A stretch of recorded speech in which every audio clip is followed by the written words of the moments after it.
అల్లు అర్జున్ ఎలా మాట్లాడాడు ఆ తర్వాత?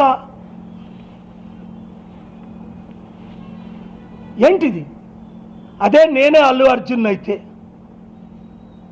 రేవతి చనిపోయిన అమ్మాయి 1,00,000 కోట్లు ఇచ్చినా తిరిగి నేను ఆ జీవితాన్ని తీసుకురాలేను. నన్ను క్షమించండి దయచేసి. రేవతి తండ్రి, రేవతి భర్త, రేవతి బంధువులు నన్ను క్షమించండి అని మొట్టమొదట మాట్లాడాలి. నేనే అల్లు అర్జున్ అయితే నాకు ఆ సినిమాకు 300 కోట్లు ఇచ్చారు.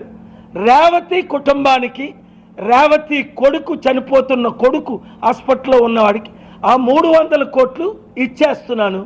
20 సినిమాలు చేశాను, ఇంకొక 20 చేస్తాను. 3 మిగిలిన డబ్బంతా పేదలకి పంచేస్తాను, గ్రామాభివృద్ధి చేస్తాను అనాల. నేను వచ్చిందే ఎంటర్టైన్మెంట్కి, నేను చేసిందే మీ కొరకు. 1000 కోట్లు ఆస్తుందే అల్లు అర్జున్. ఇది మై హోమ్తో నీకు పార్ట్నర్షిప్ ఉందే, ఆయనకి 1,00,000 కోట్లు ఉంది, నీకు 1000 కోట్లు ఉందని విన్నాను. 25 లక్షలు ఇస్తానని 10 లక్షలు ఇవ్వడం ఏంటి? అరే 5 లక్షల కోట్లు కేఏ పాల్ అఫీషియల్గా డొనేట్ చేశాను ప్రపంచం అంతా. 3,10,000 మంది అనాథులను ఆదుకున్నాను.